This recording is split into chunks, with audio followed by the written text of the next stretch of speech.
ব্যাহত আর্জেন্টিনার কৃষি, হুমকিতে সয়াবিন ভুট্টা উৎপাদন। নিজেদের জমি, অথচ সেখানেই যেন পা ফেলতে বারণ। এমন ঘটনা আর্জেন্টিনার।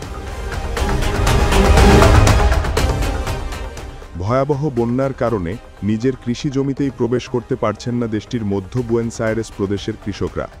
আর এতেই সয়াবিন ও ভুট্টা উৎপাদনে ভাটা পড়েছে। আর আর্জেন্টিনা বিশ্বের অন্যতম শীর্ষ শস্য রপ্তানিকারক দেশ হওয়ায় চিন্তিত বিশ্বের বিভিন্ন দেশের আমদানিকারকরা।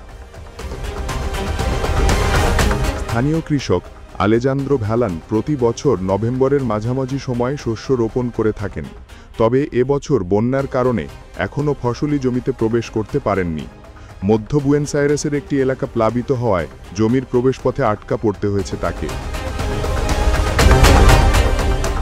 আর্জেন্টিনা বিশ্বের বৃহত্তম কৃষিপণ্য রপ্তানিকারক। বিশেষ করে সয়াবিন তেল ও ভুট্টা রপ্তানিতে বেশ শক্ত অবস্থান রয়েছে দেশটির। বুয়েনোস আইরেস গ্রেন এক্সচেঞ্জের তথ্য অনুযায়ী চলতি মৌসুমে 48.5 মিলিয়ন মেট্রিক টন সয়াবিন ও 58 মিলিয়ন মেট্রিক টন ভুট্টার উৎপাদনের লক্ষ্যমাত্রা নির্ধারণ করা হয়েছে।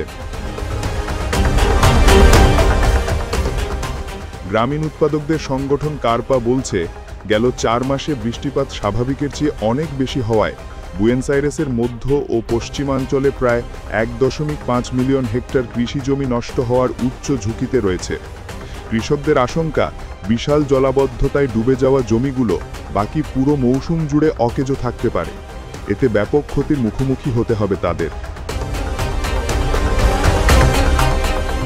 গ্রেন এক্সচেঞ্জের সর্বশেষ প্রতিবেদন অনুযায়ী সয়াবিন রোপণ মাত্র 12.9% সম্পূর্ণ হয়েছে, যা গেল 5 বছরের তুলনায় 3.3% কম, যার একমাত্র কারণ বন্যা।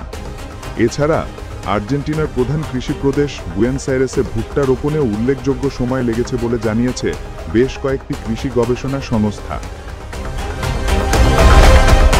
ড্রেনেজ ব্যবস্থা ও গ্রামীণ রাস্তাঘাটে বছরের পর বছর বিনিয়োগ কম করায় এমন পরিস্থিতি সৃষ্টি হয়েছে বলে মনে করেন প্রদেশটির মধ্যাঞ্চলের কৃষকরা। এছাড়া সালাদো নদের তীরবর্তী হওয়ায় এ অঞ্চলের বন্যা ঝুঁকি সবসময়ই প্রবল, যে কারণে ক্ষতির মাত্রাও অনেক গুণ বেশি।